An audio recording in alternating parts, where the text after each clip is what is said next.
还好已经提前供暖了啊。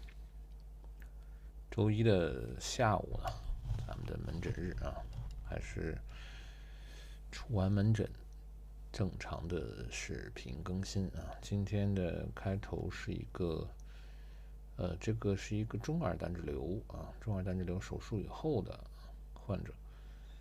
年纪比较大，一个老人啊，上医院不太方便。之前找我看过，然后以后定期的过来清理，但这次隔的时间有点长了。这侧的这个束腔啊，中耳手术腔隙里边堆积的代谢产物比较多了。这个已经不是普通的丁宁组织啊，这个是中耳手术以后形成这种干痂，因为它这个手术区域不是正常的外耳道的皮肤了，有一部分已经都有真菌的东西了啊，因为长期的堆积在里边。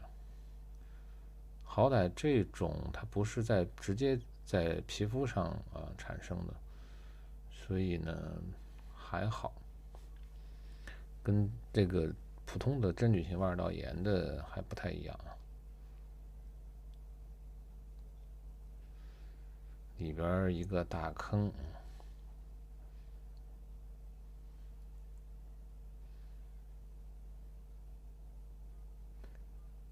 他这个老人是双侧都做过手术，这一侧是干耳，左边另外一侧这是他右耳，属于一个干燥的状态啊，只是把这个分泌物清除啊，这个不叫分泌物了，这个束腔的这种干痂啊，定期的一个清除。之前好像有人说过，这玩意儿跟那个肯德基那个炸鸡腿有点像啊。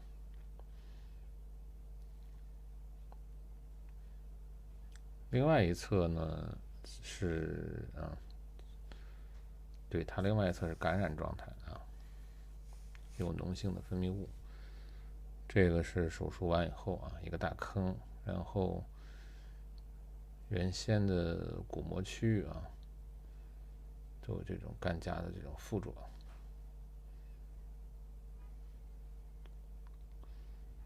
像这种呢，是尽量直接清理啊，不适合通过滴药的方式进行软化。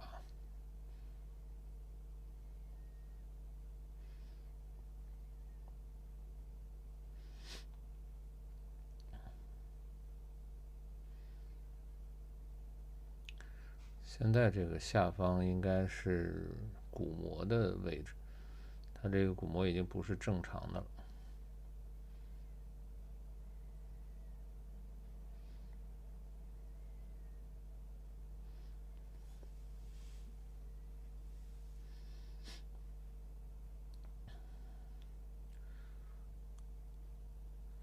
这个其实就已经有一点这种胆汁瘤的意思了，跟正常的这个不能说正常，跟它自身的组织啊有一定的粘连，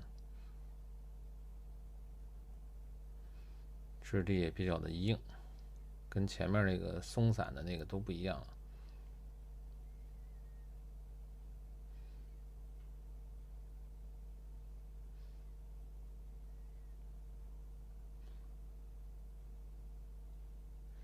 下方原先手术放置的这个人工听骨啊也露了出来。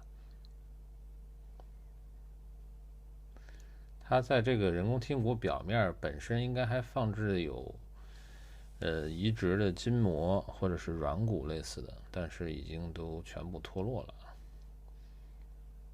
这个人工听骨这个状态实际上是已经没有实际的作用。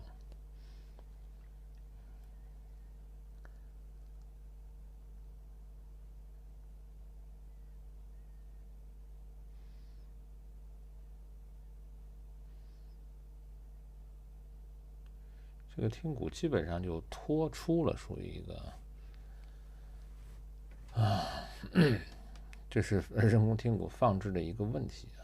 一部分患者可以长期的保存，那么还有一部分患者在一定时间内啊，听骨出现了脱落，这个都是很难以准确控制啊，不是在完全人为控制范围之内的。在手术的时候会设计一些预防脱出的办法，但是它就是存在一部分的比例啊。还有小半截卡在里面，就没有刻意的去动它了。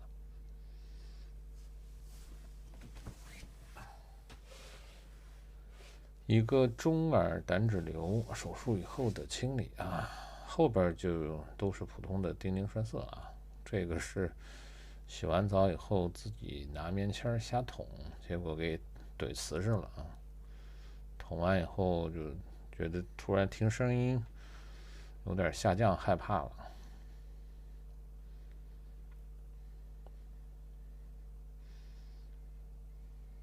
这明显就是被打夯打的，在最深的区域出现了这种阻塞啊。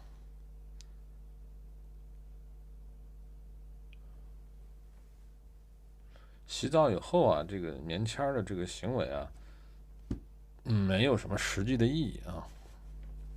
挖耳道的水分会自然的干燥啊，你棉签也不可能每个区域都擦得到啊。着急的话用吹风机吹，那么长期的这么去捅，有一些散碎的东西就会被顶进去啊。日积月累就有可能啊，只是说有可能，因为形成这种堵塞，还有个前提是，你这个挖耳道的丁宁产量要足够多才行啊。一般的话还不至于啊，属于这是一个小概率事件啊。但是这个棉签这个行为尽量还是不要动了。洗完澡以后棉签捅，一个是清理不干净啊，一个是反而容易导致丁宁栓塞。另外还有一个就是容易把外耳道口区域的一些日常存在的像真菌的孢子啊，给推到里边去了，然后导致了深部的这种深部区域的真菌感染啊。这种在鼓膜表面的这种大面积的这种真菌产生，和棉签有很大的关系。很多一看就是整个被棉签头顶过的区域，一层这个真菌。当然还有在外边找这些人乱搞耳朵啊，搞出来的，这也是一个原因啊。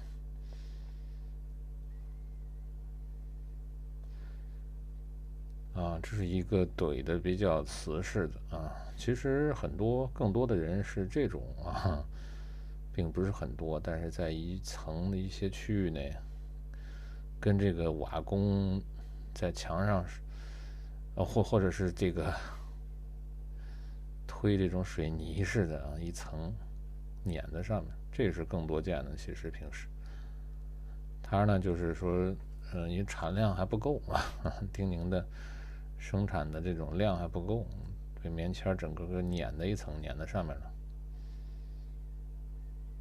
这块还碾破了一块。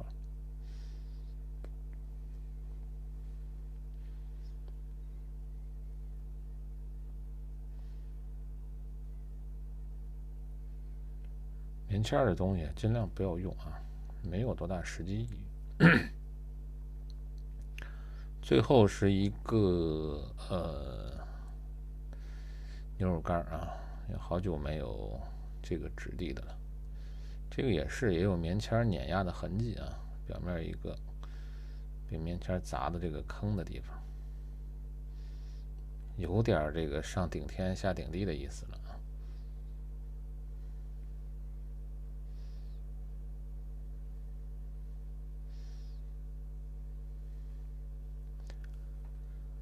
它的形成前提是自然的丁宁分泌的过于旺盛，跟你平常是不是自己这个卫生习惯啊什么的半毛钱关系都没有啊。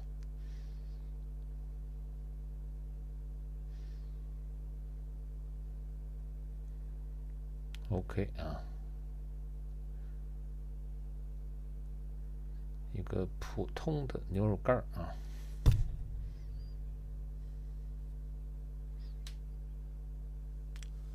好，今天的视频到这儿结束啊，谢谢大家收看，我们周四的时候再见啊。最后回去搂一眼鼓膜。